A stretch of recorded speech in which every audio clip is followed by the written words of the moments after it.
Hi everyone. இந்த வீடியோவில் நம்ம how to prepare for SSC general awareness அப்படிங்கிறத பற்றி பார்ப்போம்.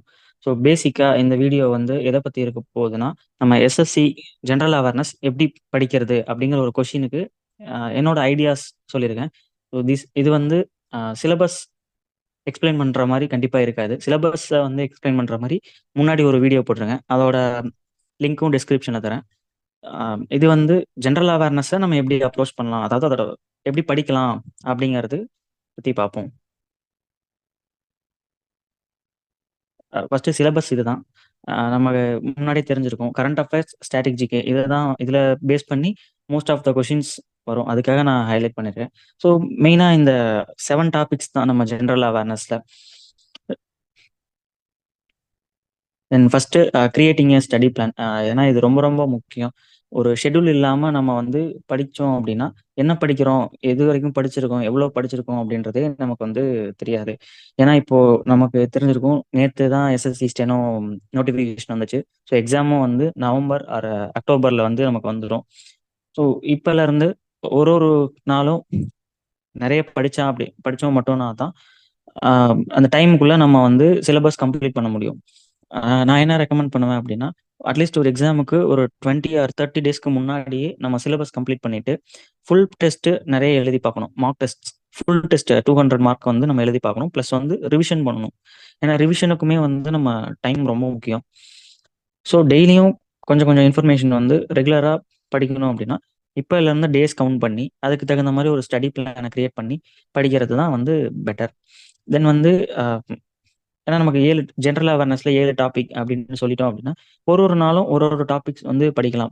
லைக் ஹிஸ்ட்ரி எடுத்துக்கிட்டோம் அப்படின்னா ஃபர்ஸ்ட் அதை வந்து இன்டர்பிரேட் பண்ணணும். ஹிஸ்ட்ரியில 3 டாபிக்ஸ் இருக்கு, 3 சப் டாபிக்ஸ் இருக்கு. Like ancient, medieval and modern history. ஏன்ஷியன்ல Indus valley civilisation, Vedic culture, Magadha empire, Maurya, sorry Gupta, இந்த மாதிரி வந்து டாபிக்ஸ் இருக்கு. ஸோ இதை வச்சு நம்ம அந்த ஒரு ஒரு டாபிக்குக்கும் 2 டாபிக் ஒரு நாள், அடுத்த 2 டாபிக் ஒரு நாள், அடுத்த 2 டாபிக் ஒரு நாள், இந்த மாதிரி வந்து ஏன்ஷியன்ட் ஹிஸ்ட்ரி வந்து நம்ம ஒரு 3 நாள் அந்த மாதிரி கம்ப்ளீட் பண்ணிட்டோம். இந்த மாதிரி நம்ம ஷெட்யூல் போட்டு படிக்கும்போது தான் நம்ம ஒரு எவ்வளோ கம்ப்ளீட் பண்ணுறோம், நமக்கு டாப்பிக்கும் கம்ப்ளீட் ஆகும், நம்ம எவ்வளோ படிச்சிருக்கோம் அப்படின்றதும் நமக்கு வந்து தெரியும். ஸோ ஒரு ஒரு நாளும் ஒரு ஒரு டாபிக் வந்து கவர் பண்ணிக்கிட்டே வர்றது பெட்டர். ஏன்னா நமக்கு டைம் வந்து ரொம்ப கம்மியாக இருக்குது. ஏன்னா இன்னும் 100 நாள் கூட இல்லை. ஸோ வந்து நம்ம 20 நாள் ரிவிஷன் ப்ளஸ் மார்க் டெஸ்ட்டுக்கு வச்சுக்கிறோம் அப்படின்னாலும் நம்மக்கிட்ட 80 நாள் 75 நாள் இந்த மாதிரி தான் இருக்குது. இதோட நம்ம இங்கிலீஷ் படிக்கணும், ரீசனிங் இருக்குது. ஸோ ஜென்ரல் அவேர்னஸும் வந்து ரொம்ப இம்பார்ட்டன்ட். ஏன்னா நம்ம இங்கிலீஷ் ரீசனிங் வந்து எல்லாருமே வந்து நல்லா ஸ்கோர் பண்ணுற ஏரியா. நமக்கு ஒரு டிசைடிங் ஃபேக்டர் மாதிரி இருக்கிறது எதுனா ஜென்ரல் அவேர்னஸ் தான். ஜென்ரல் அவேர்னஸில் நம்ம பூஸ்ட் பண்ணிருச்சு அப்படின்னா நம்ம மார்க்குமே வந்து ஒரு சேஃப் ஸ்கோர் 145+ வந்துச்சு அப்படின்னா நார்மலைஸ்டு ஸ்கோர், அது வந்து ஒரு சேஃப் ஸ்கோர். நமக்கு வந்து இங்கிலீஷ் ரீசனிங்கில் வந்து நமக்கு எப்படியும் நல்லா வந்துடும். இங்கிலீஷில் வந்து ஒரு 80+, 85+ எடுத்துருவோம். ரீசனிங்கில் வந்து ஒரு 45+ மேலே வந்துடும். அது அத அதுக்கப்புறம் நம்ம வந்து எது நம்ம மார்க்ஸ் நம்ம ரேங்கை வந்து டிசைட் பண்ணுதுன்னா ஜென்ரல் அவேர்னஸ் தான். ஏன்னா ரெண்டுலேயும் நல்லா ஸ்கோர் பண்ணிட்டு ஜென்ரல் அவேர்னஸில் வந்து ஸ்கோர் பண்ணல அப்படின்னா நம்ம கீழே தான் இருப்போம். ஸோ வந்து ஜென்ரல் அவேர்னஸும் ரொம்ப முக்கியம். இதுக்கும் இம்பார்ட்டன்ட் கொடுத்து படிக்கணும். என்னன்னா இந்த ஷெட்யூல் போட்டு படிக்கிறது வந்து ரொம்ப இம்பார்ட்டன்ட். ஒரு நாள் அனலைஸ் பண்ணுங்க கொஷின் பேப்பரை, எந்த டாபிக் வந்து வெயிட்டேஜ் அதிகமாக இருக்கு. அந்த ப்ரீவியஸ் வீடியோலேயே சொல்லியிருப்பேன் எந்த டாபிக்லாம் வெயிட்டேஜ் இதாக இருக்கும், எதெல்லாம் எப்படி படிக்கலாம், எந்த டாபிக்ஸ் எப்படி படிக்கலாம் அப்படிங்கிறத சொல்லியிருப்பேன். ஸோ அதையும் பார்த்துக்கிறது நல்லது. தென் வந்து இந்த மாதிரி ஷெட்யூல் போட்டு படிக்கிறதுமே வந்து ஒரு ஒரு சப்ஜெக்ட்டும் கவர் பண்ணுறதுக்கு ஈஸியாக இருக்கும். அண்ட் ரெக்கமெண்டட் ஸ்டடி மெட்டீரியல்ஸ் என்ன கேட்டால் நான் எதுவுமே வந்து ரெக்கமெண்ட் பண்ண மாட்டேன். அதாவது ஸ்பெசிஃபிக்காக இந்த புக் படிங்க. இப்போ எல்லாம் சொல்லுவாங்க லூசியன் படித்தா போதுமா, அரிகண்டு படித்தா போதுமா, மனோரமா, இந்த மாதிரி வந்து ஒருத்தரும் ஒரு ஒரு புக் சொல்லுவாங்க. புக்கை வந்து புக்கே வேணாம், புக்லேயே படிக்காதீங்கன்னு சொல்ல மாட்டேன். ஆனால் அந்த புக்கில் கிடைக்கிற கண்டென்ட் வந்து உங்களுக்கு இனஃபாக இருக்காது எக்ஸாமுக்கு. ஏன்னா ஒரு எக்ஸாம்பிளுக்கு இண்டஸ் வேலி சிவிலைசேஷனே நம்ம எடுத்துக்கிட்டனாலும் ஒரு 4 பேஜ் 5 பேஜ் இருக்கிற கண்டென்ட் தான் நம்ம கொடுப்பாங்க. ஆனால் எக்ஸாமில் அந்த 4 பேஜ் 5 பேஜ்லேருந்து வருமானா 1 ஆர் 2 கொஷின் வேற வேற டாபிக்ஸ்லேருந்து வரலாம். பட் ஆனால் நீங்கள் அந்த புக்கை மட்டுமே படிச்சுட்டு இது படிச்சிட்டோம் நமக்கு போதும் அப்படின்னு போனீங்க அப்படின்னா கண்டிப்பாக நம்ம எக்ஸாமில் வந்து மார்க் ஸ்கோர் பண்ண முடியாது. ஏன்னா எஸ்எஸ்சி வந்து வருஷம் பேட்டர்ன் வந்து சேஞ்ச் பண்ணிட்டு இருப்பாங்க. ஒரு வருஷம் ரொம்ப ஈஸியாக டாபிக்ஸ் எடுத்திருப்பாங்க, ஒரு வருஷம் அப்படியே ரொம்ப சயின்ஸ்லாம் நிறைய கொஷின் வந்து அந்த மாதிரி எடுப்பாங்க. ஸோ வந்து இப்போ வந்து அப்டேட்டடா இருக்கிறது எல்லாமே online sources. So online sources வந்து ரெஃபர் பண்றது to be better. And current அஃபேர்ஸுமே ரொம்ப முக்கியம். இப்போ ஸ்டேட்டிக் ஜிகே எல்லாம் முன்னாடி ஸ்டேட்ஸ்ல இருந்து கேட்டுருந்தாங்க. இப்போ ஸ்டாட்டிக் ஜிகேவே கரண்ட் அஃபேர்ஸ் மாதிரி கேட்குறாங்க. ஸோ கரண்ட் அஃபேர்ஸா ஸ்டாட்டிக் ஜிகேவானா அதை வந்து நம்ம பிரிக்க முடியாது. அந்த மாதிரி இருக்கு. ஸோ கரண்ட் அஃபேர்ஸுமே ரொம்ப இம்பார்ட்டன்ஸ் கொடுத்து படிக்கணும். வீக்லி கரண்ட் அஃபேர்ஸ் வந்து பெட்டர். டெய்லி டெய்லி படிக்கிறதுமே வந்து பெட்டர். பட் ஒருத்தரோட மெத்தட் ஆஃப் ஸ்டடிங்கும் வந்து வேற. So weekly current affairs and ரிவிஷனுக்கு மந்த்லி கரண்ட் அஃபேர்ஸ் சேவ் பண்ணி வைக்கிறது would be better. Affairs cloud வந்து இப்போ நான் கரண்டாக அஃபேர்ஸ் கிளவுட் யூஸ் பண்ணுறதுனால அஃபேர்ஸ் கிளவுடு ஷேர் பண்ணிக்கிட்டு இருக்கேன். தென் வந்து ஒருத்தரும் சில பேர் அட்டா யூஸ் பண்ணுவாங்க. சில பேர் வந்து ஆலிவர் போர்டு அந்த மாதிரி யூஸ் பண்ணுவாங்க. சில பேர் ஜிகே டுடே அந்த மாதிரி யூஸ் பண்ணுவாங்க. இருந்தாலும் எல்லாத்தையும் பார்த்து, ஏன்னா கரண்ட் அஃபேர்ஸ்க்கு வந்து சோர்ஸ் கண்டுபிடிக்கிறதே ரொம்ப டைம் ஆகிருது. ஸோ எல்லாத்தையும் முடிஞ்ச அளவுக்கு மேக்ஸிமம் எவ்வளோ சோர்ஸ் கிடைக்குதோ அவ்வளோ படிச்சு வச்சுக்கிறது நல்லது. தென் ஆன்லைன் சோர்ஸு ஒரு சிலர் வந்து யூடியூப் சேனல் பார்த்து காலையில் 7 மணிக்கு வீடியோ வரும், 8 மணிக்கு வீடியோ வரும், அதை பார்த்தாலே போதும் அப்படின்ட்டு இருப்பாங்க. உங்களுக்கு எது வந்து பெட்டராக இருக்கோ, எது வந்து கண்டென்ட் நிறைய ப்ரொவைட் பண்ணுறாங்களோ, மோர் ஓவர் கரண்ட் அஃபேர்ஸ்னா நீங்கள் எஸ்எஸ்சி ரிலேட்டட் கரண்ட் அஃபேர்ஸ் மட்டும் படிக்கிறது பெட்டர். யூபிஎஸ்சி கரண்ட் அஃபேர்ஸ் படிச்சீங்க அப்படின்னா அவங்க வந்து இப்போ ஒரு ஸ்கீம் கவர்மெண்ட் கொண்டு வராங்க அப்படின்னா அதை இன்டர்பிரேட் பண்ணி பண்ணுவாங்க. நம்ம எஸ்எஸ்சிக்கு அந்த அளவுக்குலாம் ரொம்ப தேவையில்லை. இந்த ஸ்கீம் வருதுன்னா எந்த ஸ்டேட்ல இருந்து வருது, எதுக்காக இது கொண்டு வர்றாங்க, என்ன தீம், அவ்வளவுதான் நம்ம எஸ்எஸ்சியை பொறுத்த வரைக்கும். ஸோ அதுல வந்து நம்ம டைம் வேஸ்ட் பண்ணிடக்கூடாது. நான் அந்த ப்ரீவியஸ் வீடியோலயோ கரண்ட் அஃபேர்ஸ் வந்து என்னென்ன டாபிக்ஸ் கேட்கலாம் அப்படிங்கிற மாதிரி சொல்லியிருப்பேன். ஸோ அதையும் பார்த்து அதுக்கு தகுந்த மாதிரி நம்ம எஸ்எஸ்சிக்கு தகுந்த மாதிரி கரண்ட் அஃபேர்ஸ் படிங்க. அதுக்கு தகுந்த மாதிரி யூடியூப் சேனல்ஸ் பாருங்க. இன்னைக்கு வந்து நிறைய சேனல்ஸ் வந்து எஸ்எஸ்சிக்குன்னே டெடிக்கேட்டட் கண்டென்ட் ப்ரொவைட் பண்றாங்க. ஸோ அதெல்லாம் நம்ம தேடி கண்டுபிடிச்சு அதுல இருக்கிறத படிக்கிறது வந்து நமக்கு டைம் சேவ் பண்ணும். அண்ட் தென் இது ரொம்ப ரொம்ப முக்கியம். Mark test and previous year paper. Then daily test எழுதுறது. நீங்க டெய்லி எப்படி ஒரு ஷெட்யூல் போடும்போதே ஒரு நாளைக்கு இந்த டாபிக்ஸ் படிக்கணும், இவ்வளவு நேரம் படிக்கணும் அப்படின்ட்டு ஒரு ஸ்டடி பிளான் கிரியேட் பண்றீங்க அப்படின்னா ஒரு டைம் வந்து டெஸ்ட்டுக்கும் அலாட் பண்ணுங்க. ஏன்னா ஒரு நாள் ஒரு டாபிக் படிக்கிறீங்கன்னா எவ்வளவு படிச்சாலும் டெஸ்ட் எழுதி பார்த்துருங்க. டெஸ்ட் எழுதாம விட்டீங்கன்னா அதுவே வந்து பழக்கமாயிரும். அது வந்து ஏன்னா உங்களுக்கே தெரியும். நீங்க எந்த ஸ்டேஜ்ல படிச்சிருக்கீங்க, உங்களுக்கு எப்படி படிச்சா என்ன மாதிரி இருக்கிறதெல்லாம் வந்து புரியுது, எதெல்லாம் மறக்குது அப்படிங்கும்போது நம்ம மிஸ்டேக் பண்ண அதை வந்து அனலைஸ் பண்ண அதை நம்ம வந்து நமக்கே தெரியாம அந்த நம்ம நாலேஜ் வந்து அக்யூர் ஆகுது. ஸோ வந்து டெஸ்ட் எழுதுறது வந்து டெய்லியும் பெட்டர். ஏன்னா நம்ம எவ்வளவுதான் படிச்சாலும் நமக்கு எவ்வளவு ஞாபகம் இருக்குங்கிறத வந்து நம்ம டெஸ்ட் எழுதி தான் வந்து நம்ம தெரிஞ்சுக்கணும். ஸோ வந்து டெஸ்ட் எழுதுங்க டெய்லியும். ஸ்டடி பிளான்ல அதுவுமே டெஸ்ட்டுக்குன்னே ஒரு டைம் அலாட் பண்ணுங்க. தென் வந்து மார்க் டெஸ்ட் வந்து ஒரு சைட் பை சைடு வந்து மார்க் டெஸ்ட் எழுதுறேன், ஃபுல் டெஸ்ட் எழுதுறேன் அப்படின்ட்டு வந்து எழுதாதீங்க. சிலபஸ் வந்து ஒரு 80% கம்ப்ளீட் பண்ணிட்டேன், இன்னும் சில டாபிக்ஸ் வந்து ரீட் அவுட் மட்டும் தான் பண்ணணும். இப்போ சயின்ஸ்லாம் எடுத்துக்கிட்டோம்னா நம்ம மெமரி பண்ண முடியாது. ஸோ அதெல்லாம் ரீட் அவுட் மட்டும் தான் பண்ற டாபிக்ஸ். ஸோ அதை வந்து அந்த மாதிரி இருக்கிற ஸ்டேஜ்ல நீங்க ஃபுல் டெஸ்ட் மார்க் டெஸ்ட் போடுறது பெட்டர். ஏன்னா நம்ம ஃபர்ஸ்ட்ல இருந்தே மார்க் டெஸ்ட் போட்டோம் அப்படின்னா நமக்கு படிக்கிற டைமும் வந்து வேஸ்ட் ஆகிற மாதிரி இருக்கும். ஏன்னா 2 மணி நேரம் போட்டு அதுவே வந்து டைம் வேஸ்ட் ஆகிற மாதிரி இருக்கும். நீங்க ஃபர்ஸ்ட் சின்ன சின்ன டெஸ்ட் எழுதுங்க, டாபிக் டெஸ்ட் எழுதுங்க, டாபிக் வைஸ் டெஸ்ட் எழுதிங்க. தென் வந்து மார்க் டெஸ்ட்லாம் நம்ம ரிவிஷன் டைம்ல வந்து இது பண்ணலாம். மார்க் டெஸ்ட் வந்து ரிவிஷன் டைம்ல மார்க் டெஸ்ட் போடுறீங்கன்னா டைம் மேனேஜ்மெண்ட் வந்து கீப் அப் பண்ணுங்க. ஏன்னா எக்ஸாம்ல வந்து டென்ஷன் ஃபியர்ல வந்து நம்ம மோஸ்ட் ஆஃப் த பீப்புள் வந்து டைம் வந்து பார்க்காம விட்டுறாங்க. ஸோ மார்க் டெஸ்ட் எழுதுறதே வந்து டைம் மேனேஜ்மெண்ட். நம்ம என்ன மிஸ்டேக் பண்றோம், ஏன்னா சில சில்லி மிஸ்டேக்ஸ் வந்து நமக்கு நிறைய வரும் இங்கிலீஷ்ல எல்லாம், கிராமர்ல. ஸோ அதெல்லாம் அவாய்ட் பண்றதுக்கு டெய்லியும் டெஸ்ட் எழுதுறது வந்து நல்லது. ஏன்னா அதுவுமே உங்களுக்கு ஒரு ரிவிஷன் மாதிரி இருக்கும். தென் டெய்லி கரண்ட் அஃபேர்ஸ் இது மோஸ்ட் ஆஃப் த பீப்புள் அந்த மாதிரி பண்றதில்ல. பட் இருந்தாலும் நம்ம இதுவும் வந்து ஒரு நல்ல விஷயம் தான். ஏன்னா ஒரு டெக்ஸ்ட் புக் ஆப்ல தான் நம்ம டெஸ்ட் எழுதுறோம் most of the people. And text புக்ல ஆப்லயே வந்து கரண்ட் அஃபேர்ஸுமே வந்து கொடுத்துருப்பாங்க, அந்த கார்ட்ஸ் மாதிரி கொடுத்துருப்பாங்க. ஸோ அது வந்து படிக்கிறதுக்கு ஒரு 10 நிமிஷம் கூட ஆகாது. இருந்தாலும் அது படிச்சுக்கிட்டோம் அப்படின்னா அதுவுமே வந்து உங்களுக்கு ஒரு சோர்ஸ் தான். உங்க நிறைய ரீட் அவுட் பண்ணுங்க, மெமரி பண்ணணுன்ட்டு இல்லை, ரீட் அவுட் பண்ணுங்க டெய்லியும் ஒரு 10 நிமிஷம் டெஸ்ட் எழுதுற டைம்ல. அதுவுமே வந்து ஒரு டெய்லியும் நீங்க படிக்கும்போது அதுவும் ஒரு கண்டென்ட்டா உங்களுக்கு வந்து கிடைக்கும். அண்ட் ஒர்க் போற பீப்புள் ஆர் லைப்ரரி போய் படிக்கிறீங்க, இல்ல வெளிய போய் படிக்கிறீங்க. வீட்லயே நியூஸ் பேப்பர் வருது அப்படின்னா, நியூஸ் பேப்பரும் வந்து டெய்லியும் ஒரு கொஞ்ச நேரம் ஃப்ரீ டைம்ல அந்த மாரி வந்து படிங்க. ஏன்னா, நியூஸ் பேப்பர்லேருந்து இங்கிலீஷ் நியூஸ் பேப்பர் படிக்கும்போது நமக்கே தெரியாம நம்ம வந்து நாலேட்ஜ் வந்து நமக்கு கிடைக்குது.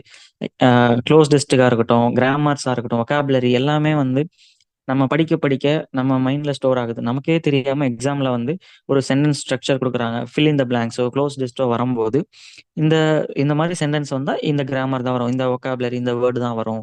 அப்படிங்கிறது நமக்கே தெரியாம நமக்கு வந்து தோணும். ஸோ, இது மேண்டாட்டரி இல்ல. பட் இருந்தாலும் ஆப்பர்ச்சுனிட்டி இருக்கிறவங்க அத யூஸ் பண்ணிக்கங்க. அதுதான் நான் சொல்றது.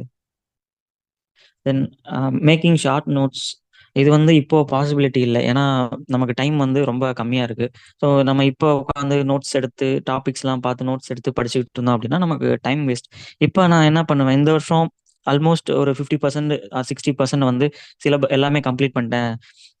இந்த ஜெனரல் அவேர்னஸ் மட்டும் தான் இருக்கு. பிளஸ் ரிவிஷன் அவ்வளோதான். இந்த வருஷம் நான் எக்ஸாம் வந்து ரெடி ஆயிட்டேன் அப்படின்னு இருக்கிறவங்க வந்து டிஜிட்டல் கண்டென்ட் வந்து சேவ் பண்ணி படிக்கிறது வந்து பெட்டர். நோட்ஸ் இருக்கிறவங்க நோட்ஸை வந்து வச்சுக்கலாம். புதுசா வந்து நோட்ஸ் எழுதி படிக்கணும்னா இந்த டைம் வந்து பத்தாது. சிலபஸ் வந்து நம்ம கவர் பண்ண முடியாது. அதுக்கு பதிலா என்ன பண்ணலாம்னா, நம்ம படிக்கும் போதே சும்மா மைண்ட் மேப் மாரி பக்கத்துல ஒரு நோட்ட வச்சு மைண்ட் மேப் மாரி நமக்கு புரியிற மாரி நம்ம எழுதிக்கலாம். அது ரிவிஷன் டைம்லயும் நமக்கு பார்த்தா புரியணும். ஆனா டைம் வந்து ரொம்ப கன்சியூம் பண்ணிறக்கூடாது ஸ்டடி டைம்ல.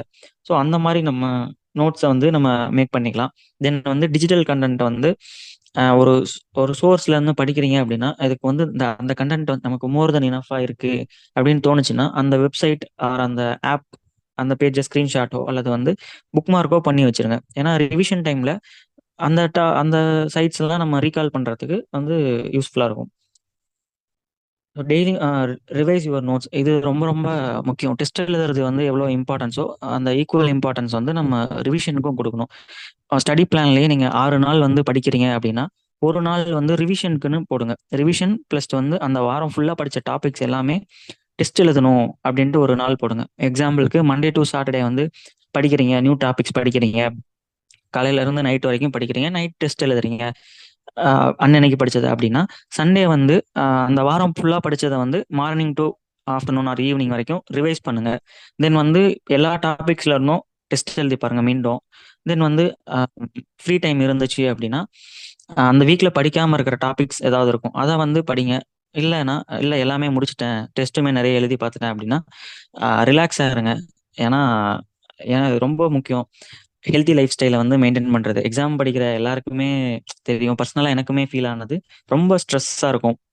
சில சமயம் நல்ல மார்க் ஸ்கோர் பண்ணுவோம் மார்க் டெஸ்ட்ல. சில சமயம் ரொம்ப டவுனா இருக்கும். அந்த டைம்ல ரொம்ப ஒரு மோட்டிவேஷனே நமக்கு இருக்காது. ஸோ அந்த ஸ்ட்ரெஸ் வந்து இருக்கும். அது இல்லாம ரிலாக்ஸாவும் நம்ம வந்து இது பண்ணணும். மெடிடேஷன் பண்ணுங்க. ஒரு 5 நிமிஷம், 10 நிமிஷம் டெய்லியும் 5 நிமிஷம், 10 நிமிஷம் பண்றது வந்து நமக்கு ஒரு பெரிய பெனிஃபிட்டா இருக்கும். கான்சன்ட்ரேஷன் வந்து மெயின்டெயின் பண்ணும். அ மெடிடேஷன் பத்தி நான் சொல்ல தேவையில்ல. அது எல்லாருக்குமே தெரியும். ஸோ ஃபோக்கஸ்ட் அண்ட் கான்சன்ட்ரேஷனுக்கு வந்து மெடிடேஷன் யூஸ்ஃபுல்லா இருக்கும். அதையும் பண்ணுங்க. தென் வந்து ஆன்லைன் கம்யூனிகேஷன். நவடேஸ் வந்து நெறைய ஆன்லைன் பிளாட்ஃபார்ம், நெறைய ஆஸ்பிரண்ட்ஸோட நம்ம கம்யூனிகேட் பண்ண முடியுது. டெலகிராமா இருக்கட்டும், WhatsApp or any other method. நம்ம மாரி படிக்கிறவங்களோட நம்ம கம்யூனிகேட் பண்ண முடியுது. கம்யூனிகேட் பண்ணுங்க. நம்ம ஒரு கொஷினோ இப்போ டெலகிராம்லயோ, வாட்ஸ்அப்லயோ ஒரு போல் போட்டு நமக்கு தெரியாதத ஒருத்தங்கிட்ட இருந்து தெரிஞ்சுக்கிறோம். அப்படிங்கும்போது, நம்ம ஒருத்தங்களுக்கு சொல்லி தரும்போது, நமக்கும் வந்து அந்த நாலேட்ஜ்ல வந்து வெல் ஆகுறோம். இன்னொருத்தங்க தெரிஞ்சுக்கிறாங்க. ஸ்டடி மெட்டீரியல் ஷேர் பண்ணுங்க. இந்த மாரி கம்யூனிகேஷன் பண்ணி படிக்கும்போது, அதுல டைம் வேஸ்ட் பண்ணக்கூடாது. இருந்தாலும் கம்யூனிகேட் பண்ணி படிக்கும்போது, நமக்கும் ஒரு கம்யூனிகேஷன் இருக்கும். நமக்கு ஒரு சப்போர்ட் இருக்கும். நமக்கு ஒரு மோட்டிவேஷனா இருக்கும். நம்ம ஃபெல்லோ ஆஸ்பிரண்ட் வந்து படிச்சுட்டு இருக்காங்க. நம்மளும் படிக்கணும். அந்த மாரி ஒரு மோட்டிவேஷன் இருக்கும். ஸோ, அதெல்லாம் வந்து ஒரு பெட்டர் கம்யூனிகேட் பண்றது. தென் ஆல்மோஸ்ட் எல்லாமே சொல்லியிருப்பேன்னு நெனைக்கிறேன். Start with good study plan. First question paper analyse பண்ணுங்க. எந்த டாபிக் வந்து எவ்வளோ வெயிட்டேஜ் வருதுன்னு பாருங்க. தென் வந்து அதுக்கு தகுந்த மாரி டேஸ் கவுண்ட் பண்ணி ஷெட்யூல் போடுங்க. ஏன்னா ஒருத்தரோட வே ஆஃப் ஸ்டடியிங்கும் அவங்களுக்கு தான் தெரியும். ஒருத்தருக்கு சில டாபிக்ஸ் சில பேர் ஹிஸ்ட்ரியில வந்து நல்லா வெல் வெர்ஸா இருப்பாங்க. சில பேர் ஜியோகிராஃபி நல்லா படிச்சோனே புரிஞ்சிரும். அந்த மாரி இருக்கிறவங்க, அவைங்க பிளஸ் மைனஸ் அவைங்க தான் ரியலைஸ் பண்ண முடியும். அந்த மாரி பண்ணி உங்களுக்கு தகுந்த மாரி நீங்க ஷெட்யூல் பண்ணுங்க. இவங்க ஷெட்யூல் ஷேர் பண்றாங்க, அவங்க அந்த சோர்ஸ்ல இருந்து பண்ணாங்க. இந்த மாதிரி படிக்கிறத விட நீங்களா உங்களுக்கு ஒரு ஷெட்யூல் பண்ணுங்க. அதுதான் நான் ரெக்கமெண்ட் பண்ணுவேன். மத்தவங்க சொல்லி படிக்கிறத விட உங்க ப்ளஸ் அண்ட் மைனஸ் உங்களுக்கு தான் தெரியும். டெஸ்ட் எழுதுறீங்க, உங்களுக்கு தான் தெரியும். ஸோ வந்து நீங்களா ஒரு ஷெட்யூல் கிரியேட் பண்ணுங்க. பண்ணி அதுக்கு தகுந்த மாதிரி படிங்க. மெட்டீரியல் நோட்ஸா இருக்கட்டும், டிஜிட்டல் கன்டென்ட்டா இருக்கட்டும், கலெக்ட் பண்ணுங்க. தென் வந்து டெய்லியும் ப்ராக்டிஸ் பண்ணுங்க. அதாவது டெஸ்ட் தான் நான் சொல்றேன். டெஸ்ட் நிறைய வந்து எழுதி பாருங்க. டெஸ்ட் எழுதும்போது டெஸ்ட் பிளஸ் ரிவிஷன் இது வந்து ரொம்ப ரொம்ப முக்கியம். எவ்வளோ படிக்கிறோம், எவ்வளோ நோட்ஸ் எடுக்கிறோங்கிறத விட டெஸ்ட் அதை வந்து நம்ம எவ்வளோ மெமரி வச்சிருக்கிறோம், மெமரி பண்ணியிருக்கிறோம், நமக்கு எவ்வளோ ஸ்டோர் ஆயிருக்கு, எதெல்லாம் நம்ம வந்து தப்பு பண்றோம், என்ன மிஸ்டேக்ஸ் வருது, எந்த டாபிக்ஸ்ல வந்து நம்ம எதுவுமே இல்லாம பிளாங்கா இருக்கும் அப்படின்றத அனலைஸ் பண்ணுங்க. தென் வந்து லாஸ்ட் திங் வந்து கன்சிஸ்டன்சி இஸ் கீ. இது நம்ம எல்லாருக்கும் தெரிஞ்சிருக்கும். ஷார்ட் ஹேண்ட் படிக்கிறவங்க எல்லாருக்கும் கன்சிஸ்டன்சி வந்து கன்சிஸ்டண்டா இருக்கணும்னு ஷார்ட் ஹேண்ட் எழுதுறவங்க யாருக்கும் நம்ம சொல்ல தேவையில்லை, புதுசா சொல்லி தெரிய போறதில்ல. ஸோ டெய்லியும் ரெகுலரா படிங்க. இன்னும் எக்ஸாமுக்கு வந்து கொஞ்ச நாள் தான். ஸோ வந்து டைம் வேஸ்ட் பண்ணாம கரெக்டா ஸ்டடி பிளானை வந்து உங்க ஸ்டடி பிளானை பேஸ் பண்ணி நீங்க வந்து அதுக்கு தகுந்த மாதிரி படிங்க. அட்ஜஸ்ட்மெண்ட் வந்து இல்லாம பாத்துக்கோங்க. ஏன்னா இப்போ ஒரு நாள் வந்து இன்னைக்கு விட்டுட்டோம், இதை வந்து நாளைக்கு பண்ணிடலாம் அப்படிங்கும்போது அந்த அந்த மாதிரி அடுத்த நாளும் பண்ணும்போது இந்த மாதிரி ஒரு ஒரு நாள் ஸ்கிப் ஆகும்போதும் அது ஒரு ஹியூஜ் இம்பாக்டுக்கு வந்து கிரியேட் ஆகும். ஒரு நாள் அடுத்த நாள் என்ன படிக்கிறோம் அப்படின்றத முன்னாடி நாளே டிசைட் பண்ணுங்க. அதான் அதுக்கு தான் அவங்க வந்து ஒரு ஷெட்யூல் ஸ்டடி பிளான் போட சொல்றது. டெஸ்ட் எழுதிட்டு மீண்டும் ஃப்ரீ டைம் ஏதாவது நைட் டைம்ல கிடைக்குதுன்னா அடுத்த நாள் படிக்க வேண்டிய மெட்டீரியல்ஸை சோர்ஸை வந்து நைட்டே கலெக்ட் பண்ணி வச்சிங்க அப்படின்னா அடுத்த நாள் உங்களுக்கு இன்னும் டைம் சேவ் ஆகும். ஸோ வந்து நீங்க உங்க ஷெட்யூலை விட அட்வான்ஸா போற மாதிரியே இருக்கும். நீங்க தான் உங்களை பத்தி வந்து அனலைஸ் பண்ணும். இதுதான் லாஸ்டா சொல்ற ஒரே விஷயம். I hope this ideas will help you. வேற ஏதாவது இன்னும் சிலபஸ் அந்த டாபிக்ஸ் வந்து பிரீஃபா எக்ஸ்பிளைன் பண்ணணும் அப்படின்னாலும் சொல்லுங்க. நெக்ஸ்ட் வீடியோல கண்டிப்பா பண்றேன்.